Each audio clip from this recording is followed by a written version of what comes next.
பாக் ஜலசந்தி பகுதியில் மீன்பிடித்துக் கொண்டிருந்த தமிழக மீனவர்களை இலங்கை கடற்படையினர் விரட்டி அடித்தது பற்றிய கூடுதல் விவரங்களை நமது ராமேஸ்வரம் செய்தியாளர் லோகநாதனிடம் கேட்கலாம். லோகநாதன், தமிழக மீனவர்களுடைய இந்த விரட்டி அடிப்பு சம்பவம் பற்றி சொல்லுங்க. வணக்கம் மனோஜ். அதாவது ராமேஸ்வரம் மட்டும் இல்லாம நாகப்பட்டினம் வரைக்கும் உள்ள மீனவர்கள் பாக் ஜலசந்தி கடல் பகுதியில் தான் மீன் பிடிக்கிறாங்க.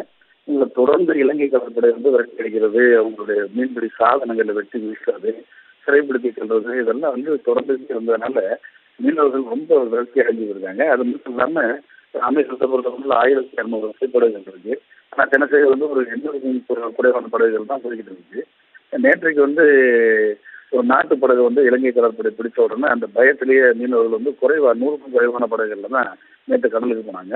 இவங்க அந்த கச்சத்தீவை ஒட்டிய பாக் ஜலசந்தி கடல் பகுதியில் மீன் பிடிச்சிட்டு இருந்தப்ப நள்ளிரவு அந்த பகுதிக்கு இலங்கை கடற்படையினர் மீனவர்களை இந்த பகுதியில் மீன் பிடிக்கக்கூடாது அப்படின்னு விரட்டி அடிச்சிருக்காங்க. அது மட்டும் இல்லாம வலைகளையும் வெட்டி வீழ்த்தி மீன்பிடி சாதனங்களையும் சேதப்படுத்திருக்காங்க.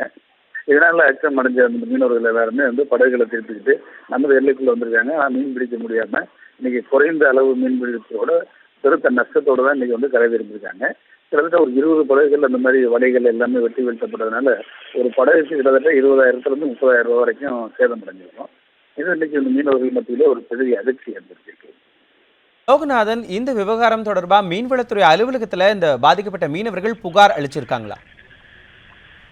அதாவது தொடர்ந்து மீனவர்கள் மீன்துறையில புகார் அளிக்கிறது, மறுபடியும் போராட்டங்கள் நடத்துறது, இது எல்லாமே எந்த விதமான பயனையும் தரல அப்படிங்கிறதுனால இப்போ மீன்துறையில அவங்க புகாரே கொடுக்கறது இல்லை. ஏன்னா புகார் கொடுக்கறதுனால எந்த பிரயோஜனம் இல்லை அப்படின்றதுதான் மீனவர்களுடைய இன்னைக்கு கருத்தா இருக்கு. ஆனா மற்றபடி போலீஸ் மற்ற உளவுத்துறையினர்லாம் இந்த தகவல்களை மேலே அனுப்பியிருக்காங்க.